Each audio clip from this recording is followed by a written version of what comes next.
Buenas tardes. A continuación realizaremos la presentación del caso clínico sobre trastorno de pánico, realizado por los estudiantes Alex Romero y Wendy Salazar. Enunciado del caso. Se trata de un paciente de 14 años que en septiembre del 2017 acude a consulta de una unidad de salud mental comunitaria, derivado por su médico de atención primaria por presentar ansiedad cuando está con mucha gente y con muchas luces. Él lo describe percibiéndolo como si estuviera en un sueño. Acude acompañado de su madre y su tía materna. Comentan que su madre sufrió un accidente cerebrovascular en 2003, dejándole secuelas a nivel cognitivo y motor, motivo por el cual convive de lunes a viernes con sus abuelos maternos y los fines de semana con sus padres. Niegan antecedentes familiares o personales de salud mental. Se evalúan los datos evolutivos del paciente encontrando cada hito del desarrollo dentro de los parámetros normativos. Dentro del motivo de consulta tenemos la explícita y la implícita. En la explícita, la paciente refiere crisis de ansiedad, descrita como se empieza a acelerar el corazón, me asfixio, empiezo a perder incluso la visión, con puntitos en un ojo y al verlo todo como si estuviera en un sueño. El motivo implícito tiene una hermana de 18 años con la que convive tanto en casa de sus abuelos como en casa de sus padres. La describe como problemática. La tía materna cuenta que no es un buen ejemplo, ya que es desobediente y mala influencia para Marco, cuando están mucho tiempo juntos. Así describe: Marco muestra una conducta inadecuada, especialmente con la madre, con estallidos de agresividad verbal y mostrando una conducta desafiante cuando se frustra. Reconoce y apoya la apreciación de la tía sobre la influencia de su hermana.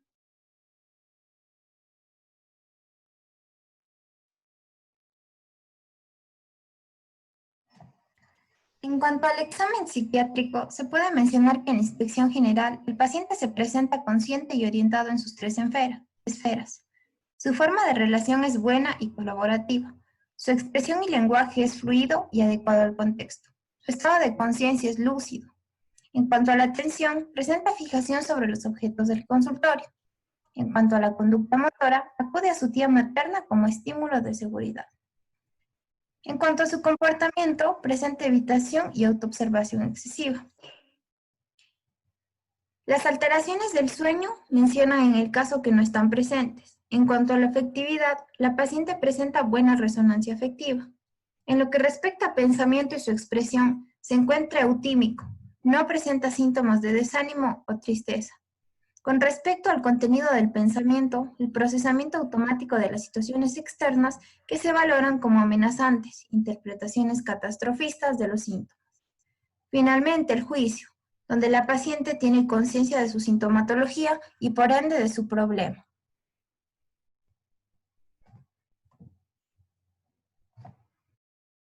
A continuación tenemos el diagnóstico clínico con clasificación de acuerdo al DSM-5. Tenemos un F41.0, trastorno de pánico. En el diagnóstico diferencial tenemos 4, los cuales solamente lo vamos a nombrar debido al tiempo que tenemos. El primero es otro trastorno de ansiedad especificado o trastorno de ansiedad no especificado. El segundo, trastorno de ansiedad debido a otra condición médica. El tercero, trastorno de ansiedad inducido por sustancias o medicamentos. El cuarto, otros trastornos mentales con ataques de pánico como característica asociada. Por ejemplo, otros trastornos de ansiedad y trastornos psicóticos.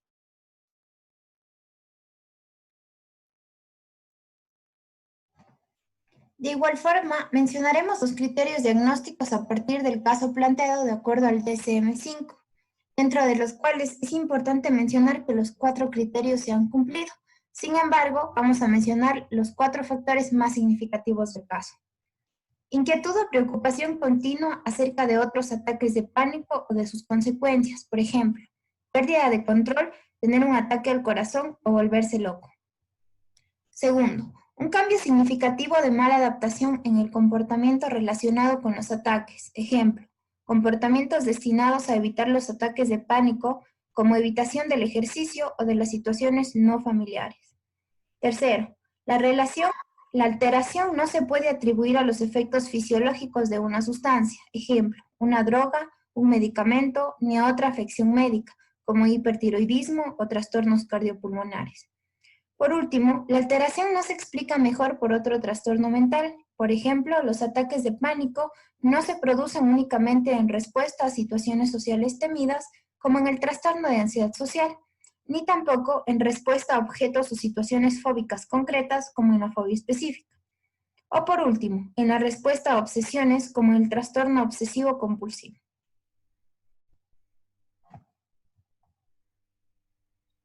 Continuamos con la formulación etopatogénica, en la cual tenemos los factores predisponentes. Dentro de esas se encuentran el accidente cerebrovascular de la madre sufrido en el 2013, una alta permisividad de los padres, una baja estructuración de horario y rutinas de la dinámica familiar y una baja tolerancia a la frustración. Dentro de los factores desencadenantes tenemos el consumo de alcohol por primera vez en la feria de su pueblo, situaciones externas como multitudes, ruido, muchas luces o el ejercicio físico. Situaciones internas como asociaciones distorsionadas entre las situaciones externas y la conducta. En los factores mantenedores tenemos la falta de límites o reglas en el hogar, el aislamiento social, pensamientos erróneos sobre la causa de su sintomatología. Él pensaba que le iba a dar un ataque al corazón, y una preocupación excesiva e hipervigilancia. Y por último, en los factores protectores se encuentra un apoyo de los amigos cercanos, utiliza a la tía materna como una figura que le otorga seguridad y busca ayuda profesional, en este caso del psicólogo. Dentro de la descripción de la personalidad se encuentra la agresividad, una conducta desafiante, evitación, una baja tolerancia a la frustración, es dependiente e introvertido.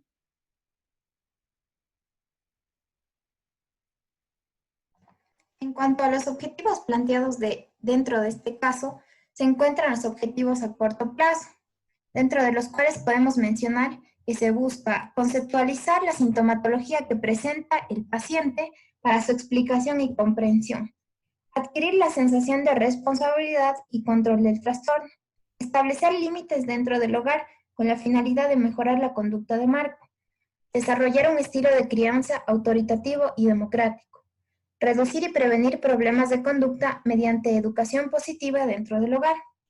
En cuanto a los objetivos de mediano plazo, tenemos estructurar un horario y rutinas adecuadas en casa de los padres, reducir la ansiedad flotante y la hipervigilancia, desarrollar la sensación de control para los síntomas de las crisis de ansiedad, disminuir la autoobservación negativa con respecto a la impresión sobre su sintomatología. Y por último, identificar y tomar conciencia de las sensaciones corporales, es decir, de la interpretación que Marco hace de las sensaciones como peligrosas, dañinas o amenazadoras.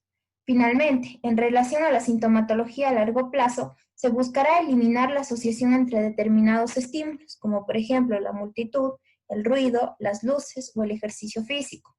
De igual forma, se buscará suprimir el desarrollo de las crisis de ansiedad, rompiendo el automatismo en la valoración de estas situaciones externas como amenazantes. Además, se buscará afrontar el miedo de forma activa mediante la eliminación de escape o evitación, además de reinsertar actividades de ocio que solía realizar el individuo mediante experimentos conductuales con técnicas de exposición. Y finalmente, prevenir recaídas.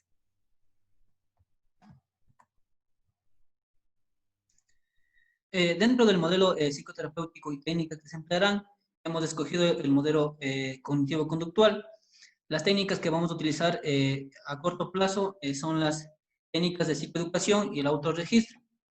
En la psicoeducación vamos a utilizar para ayudar al paciente y a la familia a conceptualizar mediante la teoría cuál es su sintomatología, puesto que el paciente tenía una idea errónea de sus síntomas, ya que él consideraba que tenía un origen orgánico y daba una interpretación errónea a los síntomas del ataque de pánico que tenía. Es por esto que esta técnica nos servirá para que tenga una mejor comprensión, además de ayudarle a adquirir la sensación de control sobre dicha sintomatología, como lo es las palpitaciones, la aceleración cardíaca o la sudoración. Dentro del autorregistro, esta técnica vamos a utilizarla con el paciente con el paciente para llevar a cabo un autorregistro de las situaciones externas que consideraba que le producían crisis de ansiedad, como por ejemplo las multitudes, las luces, el ruido, el ejercicio físico, Dentro de este autorregistro vamos a pedir las siguientes variables: qué ocurre, qué siento, qué pienso y qué hago. También se incluirá un nivel de ansiedad escalada del 0 al 10. Por otra parte, continuando con el modelo teórico cognitivo-conductual, tenemos otras dos técnicas que se aplicarán dentro del proceso. Tenemos como primer punto el contrato de contingencias. Con esta técnica vamos a estructurar un horario y rutinas adecuadas en casa de los padres, para lo cual se desarrollará un horario que redactarán el paciente y sus padres, donde se recogerán las actividades básicas de la vida diaria, como por ejemplo, las comidas, la higiene, la limpieza en casa, la hora de levantarse y acostarse, mismo que tendrá su correspondiente hora de inicio y finalización, así como se aplicarán refuerzos positivos como comprarle una prenda de vestir favorita o a su vez negativos el no permitirle jugar con la consola, de acuerdo a la adecuada o inadecuada realización de dicho horario. Por otra parte, se realizarán técnicas de relajación, para lo cual se buscará reducir la ansiedad flotante y la hipervigilancia mediante la desviación fisiológica, realizando respiración diafragmática. En primer lugar, se le enseñará al paciente a realizar dicha técnica, para que posteriormente la practique en situaciones en las que necesite utilizarla.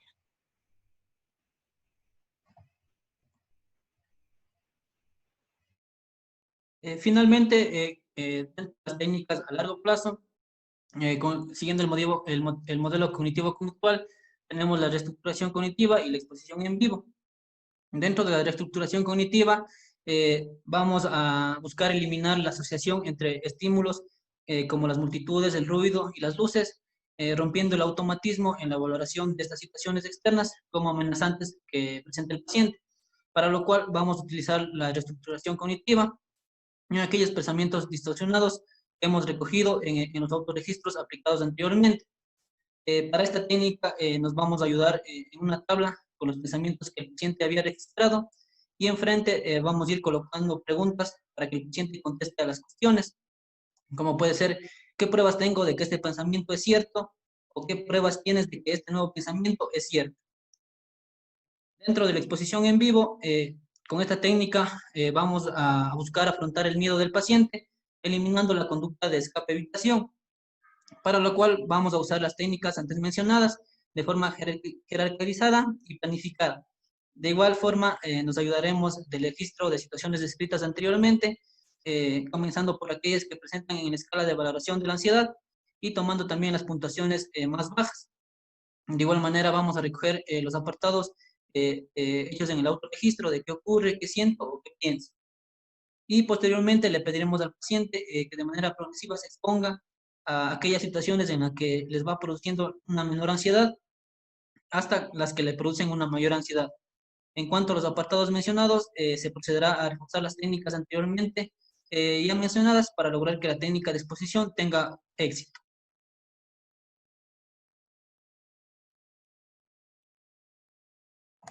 Finalmente, es importante mencionar que la terapia cognitivo-conductual es altamente eficaz en el trastorno de pánico, ya que mediante varios estudios e investigaciones se ha logrado demostrar que alrededor del 85% de pacientes logran superar la sintomatología al finalizar el tratamiento.